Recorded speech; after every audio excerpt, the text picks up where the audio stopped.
Assalamualaikum warahmatullahi wabarakatuh. Kami dari kelas 12 IPA 1 akan menjelaskan tentang materi genetik. Perkenalkan, nama saya Syarah Al-Khalifi dari nomor absen 32. Perkenalkan, nama saya Putri Anggreni dari absen nomor 24. Nama saya Tiara Banwati dari absen 33. Saya Utik Tarsa dari absen 35. Yang pertama yang akan dijelaskan adalah tentang hukum Mendel.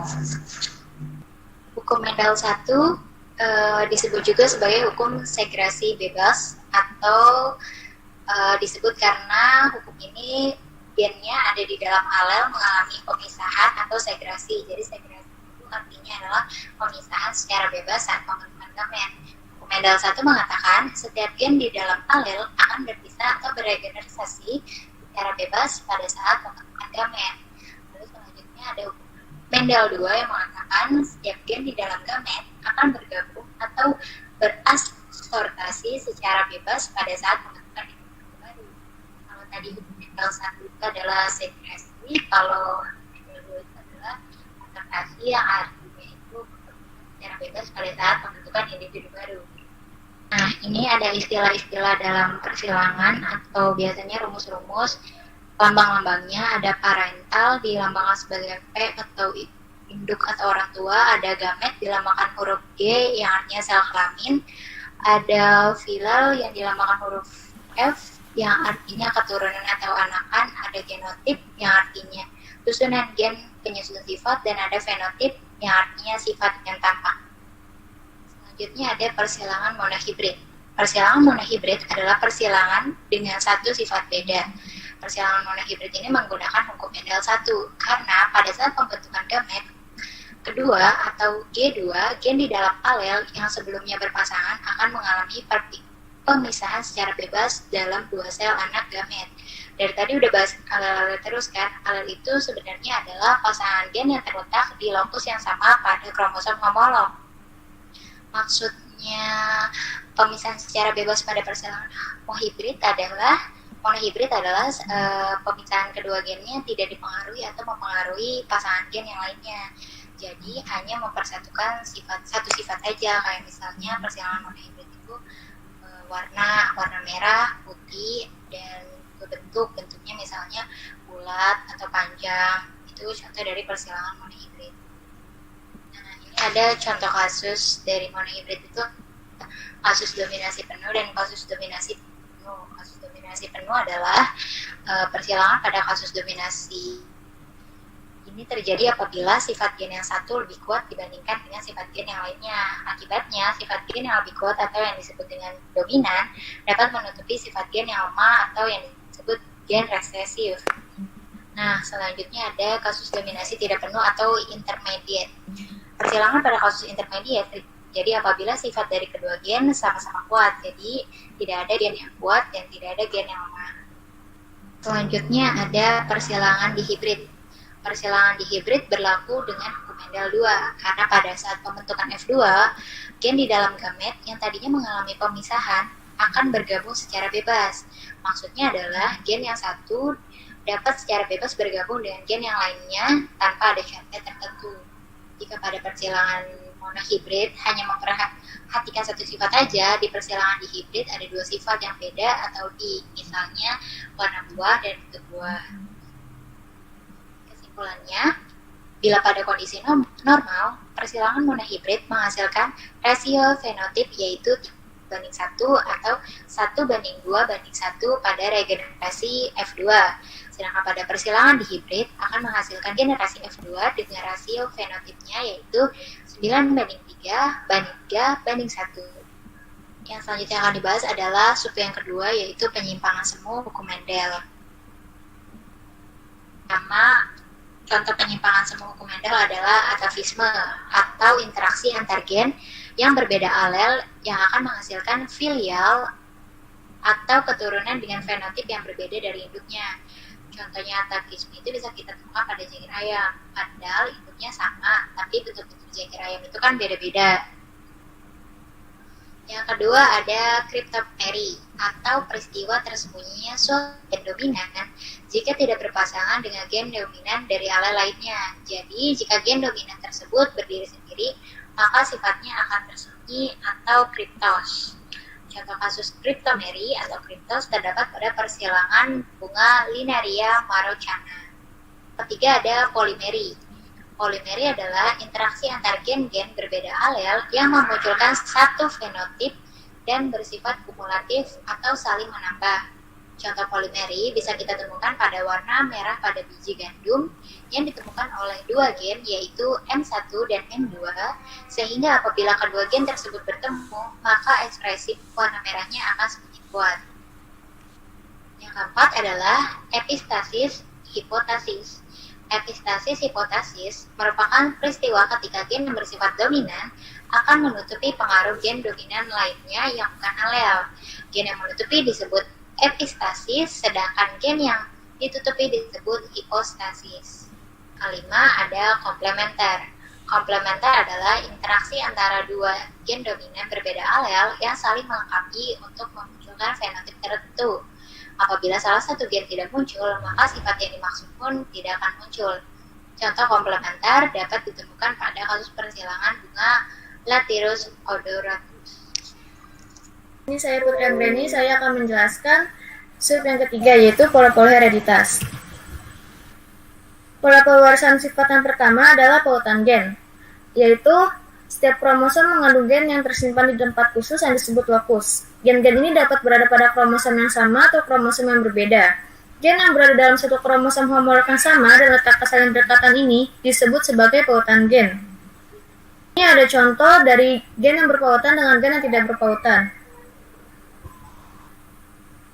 Akibat letak yang saling berdekatan, gen-gen ini akan tetap bersama sampai saat pembentukan gamet atau sel kelamin. Pautan dari dua macam gen atau lebih akan menghasilkan jumlah gamet yang lebih sedikit dibandingkan dengan gen-gen yang tidak berpautan.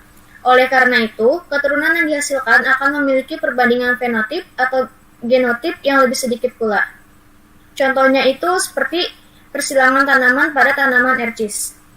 Lalu, pola pewarisan sifat yang kedua itu ada pindah silang atau crossing over.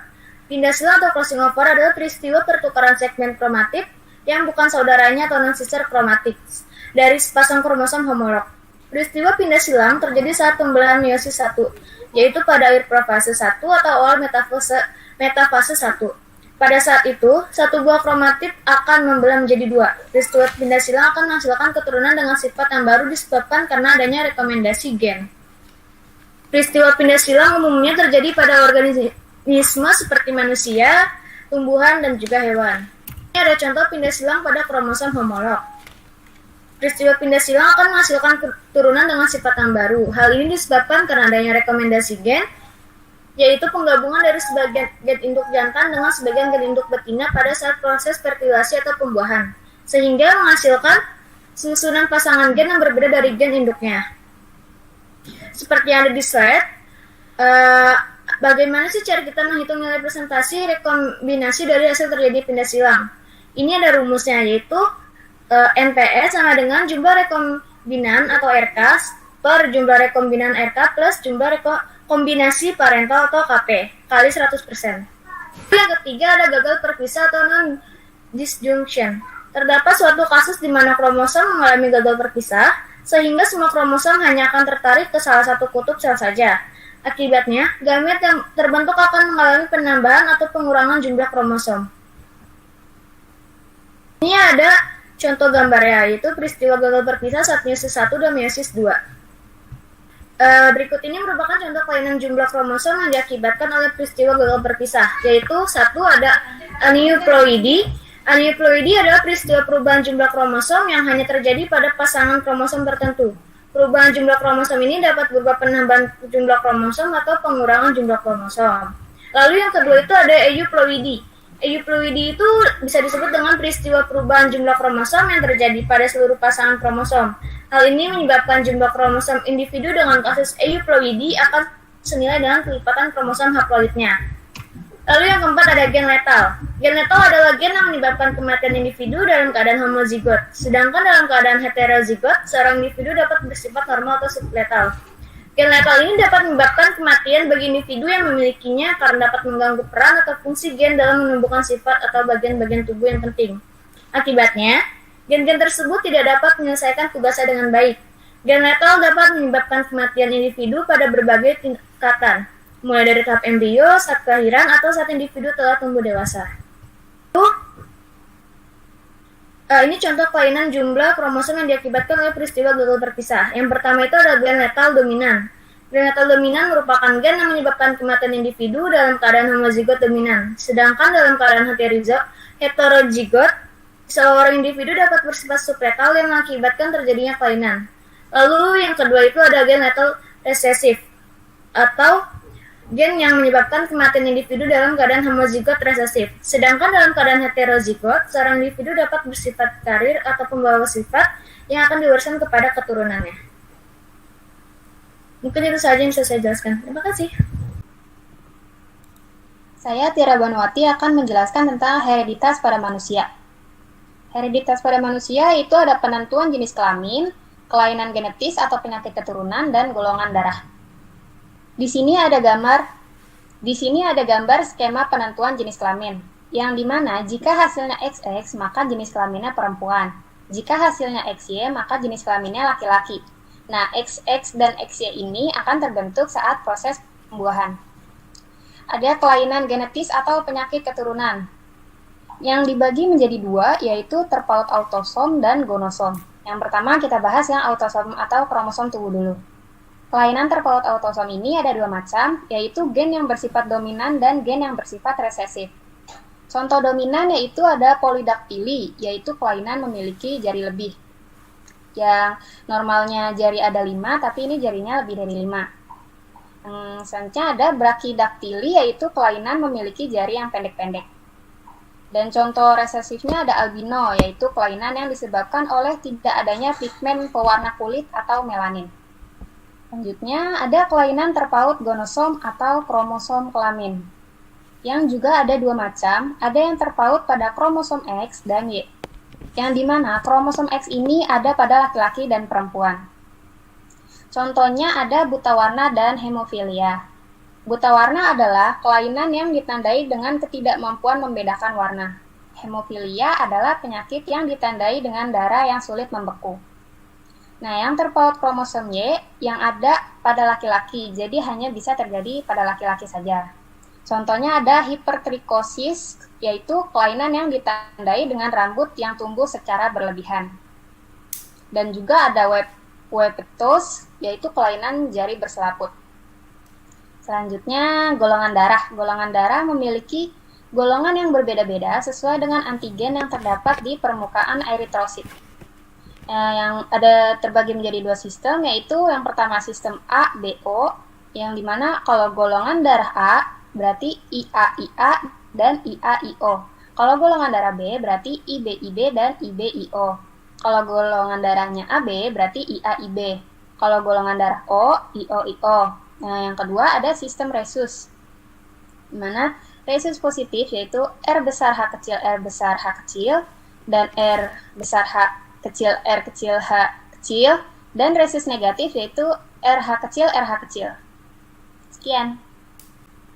Di sini saya Syarul Khalifi akan menjelaskan tentang mutasi.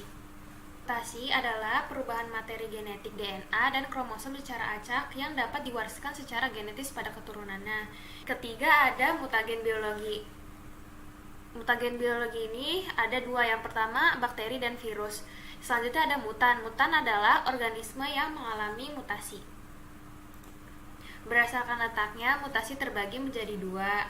Yang pertama, mutasi somatik. Mutasi somatik ini terjadi pada sel-sel somatik. Mutasi somatik tidak diwariskan kepada keturunannya. Jadi misalnya terjadi pada kulit, muncul tompel merah tapi tidak menyerang sel gamet sehingga tidak terwariskan. Selanjutnya yang kedua ada mutasi germinal. Mutasi germinal terjadi pada sel gamet sehingga diturunkan keturunannya. Jadi mutasi gametik ini terjadi pada sel gamet. Nah, terus sel gamet ini akan terfertilisasi dan menghasilkan zigot sehingga diwariskan.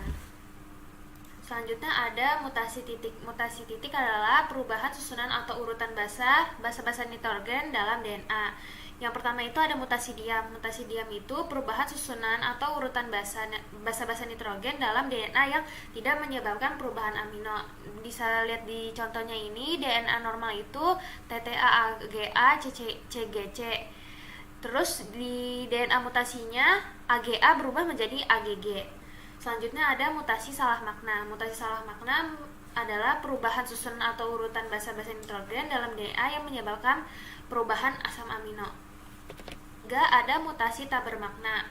Mutasi tak bermakna merupakan perubahan susunan atau urutan basa-basa nitrogen dalam DNA yang menyebabkan terbentuknya stop codon. Yang keempat ada mutasi pergeseran. Mutasi pergeseran adalah penyisipan atau penghapusan basa-basa nukleotida. Bisa dilihat dari contoh. Yang terakhir ada transisi dan transversi. Transisi itu perubahan basa purin menjadi purin-purin atau perubahan basa primidin menjadi primidin. Nah, purin ini itu anggotanya ada adenin dan guanin. Kalau primidin itu ada timin dan sitosin. Selanjutnya ada mutasi kromosom. Mutasi kromosom ini ada kerusakan pada kromosom. Yang pertama itu ada delesi. Delesi itu hilangnya satu atau lebih gen dalam suatu untai kromosom. Misalnya nih di sebelah kiri ada ABCDE dan di sebelah kanan cuma ada ABCE. Selanjutnya yang kedua ada duplikasi. Duplikasi ini adalah penggandaan gen dalam satu untai kromosom. Jadi di sebelah kiri ada ABCDE dan di sebelah kanannya ini ada ADCBE. Yang ketiga ada inversi. Inversi yaitu perubahan urutan gen dalam satu untai kromosom. Yang keempat ada transkolasi. Transkolasi adalah perpindahan atau pertukaran gen-gen yang melibatkan dua kromosom dan non-homolog. Jadi mutasi kromosom ini mengakibatkan perubahan sejumlah basa yang berdampingan pada rantai DNA atau perubahan runtunan nukleotida dalam satu ras gen sehingga akibatnya ditimbulkan pada fenotip individu menjadi lebih nyata. Manfaat mutasi ini dibagi dua, ada yang menguntungkan dan juga merugikan. Yang menguntungkan ini ada terapi tumor. Nah, terapi tumor ini ada aplikasi radiasi sinar menggion yang dikenal sebagai radioterapi seperti penyinaran dengan sinar X dan kemoterapi untuk menghambat perkembangan sel tumor dan kanker. Yang kedua ada permuliaan. Nah, permuliaan ini adalah radiasi sinar menggion seperti sinar gamma dari CO60 atau terhadap beberapa kemikalia seperti EMS dan DS. Biasanya digunakan untuk mengubah susunan basa nitrogen pada DNA atau untuk menyebabkan mutasi segmental. Yang selanjutnya adalah peningkatan hasil tanaman.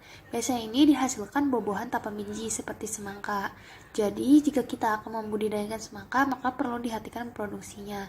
Nah, biasanya ini dia dilakukan pemberian oleh kolkisin. Selanjutnya yang merugikan. Yang pertama, terjadi mutasi gen menyebabkan beberapa kelainan pada manusia, antara lain sindrom Turner, sindrom Down, dan albino. Yang kedua, ada penggunaan sinar radioaktif pada proses mutasi dapat menyebabkan tumbuhnya sel kanker dan cacat bawaan pada janin dalam lahir. Yang ketiga, ada pemberian insektisida yang tidak sesuai dosisnya dapat mengakibatkan mutasi pada hama sehingga akan menghalangi peledakan hama dalam jumlah besar untuk merusak tanaman. Sekian dari kami, kurang lebihnya mohon maaf. Wassalamualaikum warahmatullahi wabarakatuh. Oke.